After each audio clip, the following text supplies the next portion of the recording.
now I'm going to go even a step further, I guess, in Buddhism and say that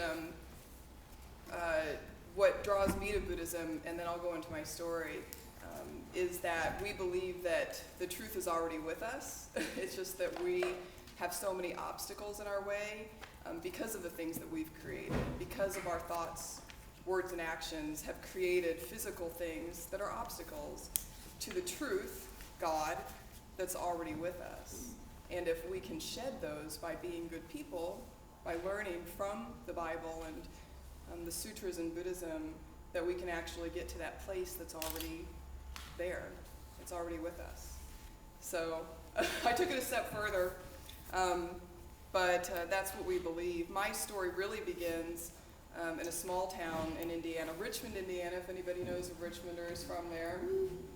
So I'm from Richmond, and it's a small town, and we sort of grew up like Sunday Presbyterians, but hardly even that. We hardly ever did go to church on Sundays. I remember pink dresses and things like that, but I never really understood any of it the same thing. You know, I never really listened. Of course, I was young.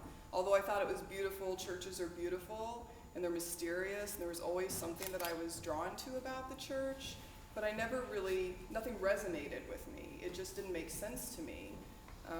So I didn't really have anything to do with it after that. And I always wanted to be something. I always felt like I wanted to be a nun or something, but I didn't know what kind of nun. You know, only a Catholic nun is all I knew about. And I'd only seen them on TV, so I didn't even have any, I didn't even have anybody to actually go to and talk to. Being in this small town, and I surely wasn't going to go outside of the small town. I just wasn't that courageous. But I always felt from a very young age, I mean, maybe I was 2 or 3, that I just wanted to lay down on the floor with my arms stretched out and just pray. But I didn't really know what I was going to be praying to or about or anything like that. I just wanted to pray. And I felt this sense, now that I think about it later on, that I just wanted to say, I'm sorry. I'm sorry. I'm sorry. And I think I understand that now that I'm a Buddhist.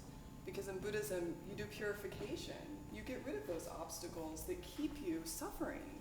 We're all suffering, you know? We are, because there are always things that make us suffer. And in Buddhism, we believe it comes from your own heart, those obstacles we've created. So I think that's why maybe then I was wanting to do that. And I grew up out of that a little bit. You know, life got a hold of me, and my parents got divorced when I was 13, and I was really suffering then, really unhappy, and I had a lot of questions. I always had a lot of questions for everybody, but none of them were ever answered. You know, I always had questions for my parents about life. Well, what comes after life, you know? Well, what about death? You know, what's that process like? You know, what's the meaning of life? What's the purpose of life? What are we really doing here? It just didn't make sense to me that nobody knew this, you know? Oh, no, don't worry about that. You'll figure that out later on, you know? Just don't worry about that. We don't know. We don't know the answers. And it always really frustrated me, and so, you know, I just had questions all my life. And then I grew up even more and got into my 20s, and I went off to find the answers. Okay, I'm just going to go away. And I went to college, and I went to Chicago, and I went to big cities. I thought, well, the answers have got to be in the big cities, you know? Big cities got the answer. I'm going to art school. I'm going to be around a lot of bohemians. You know, they're going to have the answers. And they didn't have the answers. And I was just more and more miserable. And I became more and more miserable because life seemed like an illusion to me. And I would always say that. I'd look up at all the buildings, and I'd be walking with my friends, and I'd say, this isn't real. This isn't real. This can't be real. It just doesn't feel real to me. And we're all really suffering here, and there's no answers, you know? And it's funny that I thought of life to be an illusion, and actually in Buddhism, we do think life is an illusion, ultimately. So, yeah, it was really difficult. Never finding the answers. So I kept searching, and I moved, and I moved, and I moved, and I moved to Seattle, and I moved to Colorado, and I went to Italy, you know. Of course they're gonna have the answers in Italy, you know. Went to the Vatican, they've gotta have some answers. Maybe, you know, it'll be divine, you know, something, divine guidance, something, you know. But it never happened for me. Until I was in Washington, D.C., which is my last journey before I came back to Indiana. And I was in Washington, D.C. working for C-SPAN. Of all the glorious television stations, I was working for C-SPAN. And it was, it was challenging. It was really challenging. But the most challenging part was that I was there during 9/11. And our building was right across the street from the Capitol building. We were in the same building as Fox News and MSNBC and all these big news networks. And we were just standing there. The whole city was fleeing. And they wouldn't let us leave because it's television. You don't leave in television, especially if you're in production, you don't leave. And the whole city was fleeing. And we heard that a plane was headed towards the Capitol, which was literally right across the street from us. And I looked out the window of the studio, and the Pentagon was on fire. And we could see the smoke from the Pentagon. And it was like the biggest moment, aha moment of my life. Like, something's not right here. This is really, really tragic. And I don't ever want to see this again.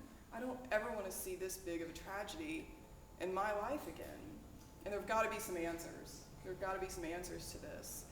But after that, actually, I developed a lot of anxiety. I developed panic attacks. They were debilitating. I didn't go to work for a week. They weren't very happy with me. I developed a lot of physical symptoms. I thought I was going crazy, really. And I'd go to the doctors, and they would say, there's nothing wrong with you. CAT scans, MRIs, everything. There's just nothing wrong with you. I said, oh, there's something wrong with me. I feel like I'm dying, I can't go to work. I can't drive a car. I'm scared to be in my house. There's something wrong with me. And they just kept saying there's nothing wrong with you. So I don't know really what happened to me, but I ended up moving to a different television station, which was a station that our government has that sends, I don't know, you could call it propaganda to the Middle East, if you want to call it that. And they weren't hesitant to show a lot of the stuff that was going on. And it was even more in my face, tragedy, tragedy, tragedy, and I just lost it. I just lost it. I said, I can't do this anymore. And I don't really know what happened, but I ended up picking up a book by the Dalai Lama.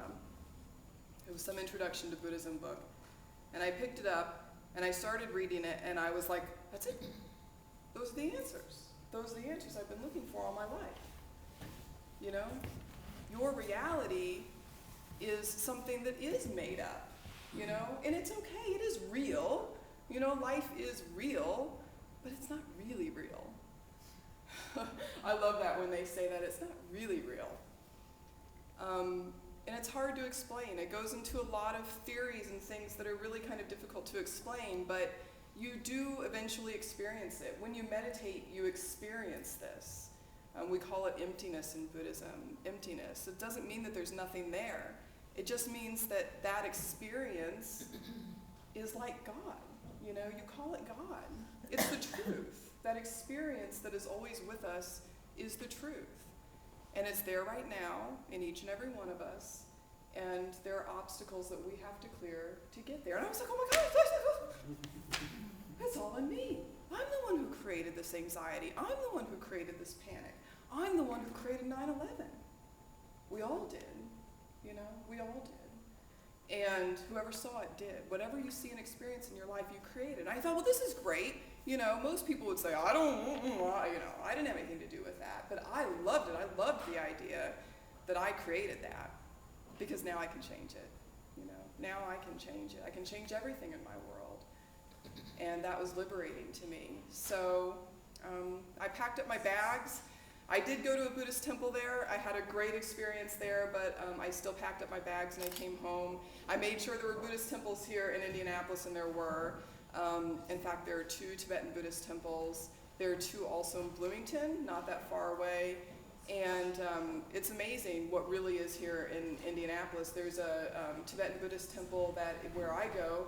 My teacher is the highest geshe. A geshe degree is 25 years in the monastery, plus a debate master. So he spent 25 years in a Tibetan monastery.